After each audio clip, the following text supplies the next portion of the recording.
Ito ay rated SPG, striktong patnubay at gabay ng magulang ang kailangan. Isang mapagpalang araw, mga kapamilya, welcome back. At narito ang mga dapat nating abangan sa FPG's Batang Quiapo.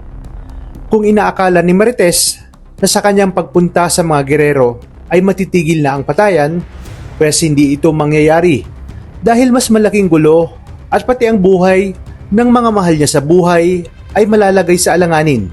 Matapos umamin ni Marites kay Gustavo, ay pinaniwalaan nga siya nito.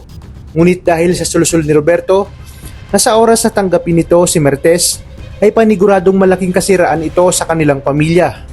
Malalaman ang lahat na pinagsamantalahan ni Gustavo si Tinding at Marites ang naging bunga nito.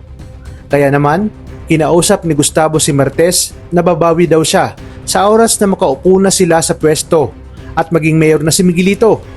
Na siya namang ikinagulat ni Marites dahil ibig sabihin mas mahalaga pa rin kay Gustavo ang kapakanan at reputasyon ng kanyang pamilya kaysa sa kanya. Tama umano si Tinding na dapat hindi niya na inilantad ang kanyang sarili, kaya simula ngayon ay kamumuhian niya na ito at hindi niya tatanggapin bilang kanyang ama.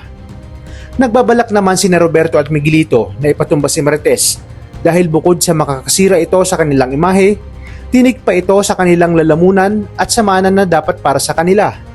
Sa kabilang banda, kahit anong pagpapabango ng mga gerero ay sigaw ng taong bayan ang nanaig at tuluyan ng naging mayor si Tanggol na siya namang hindi matanggap ni Roberto at Miguelito dahil wala man lang kahit isa sa kanila ang nanalo sa eleksyon.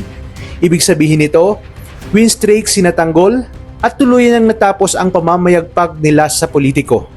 Dahil dito mas lalong magiging masama ang mga gerero at gagawin nila ang lahat para makapaghiganti kay Tanggol. Gagawa sila ng gulo para lalong masira ang pangalan ni Tanggol at isipin ng taong bayan na walang kwentang mayor si Tanggol. Sa kabilang banda, may sariling plano sina Pilar at Olivia. Ipinadukot nga nila si Tinding para tuluyang mabawi ang mana at sa kanila ito papatayin. Makakarating ito kay Tanggol kaya gagawin niya lahat para malaman kung sino ang nagpadukot sa kanyang lola Tinding. Malakas ang kanyang kutob na mga gerero ang may gawa nito. Kaya naman sinabi niya kay Marites at kay Ramon na wala siyang pakialam kung may dugong gerero na nananalaytay sa kanya at ipinangako niya na papatayin niya lahat ng mga gerero. Kaya naman di nagtagal ay napuntahan na ni Tanggol ang bakanteng lote kung saan iginapos si Tinding nina Olivia at Pilar. Gagawin niya ang lahat para mabawi ito. Si Tanggol laban sa napakaraming mga tauhan ni Pilar.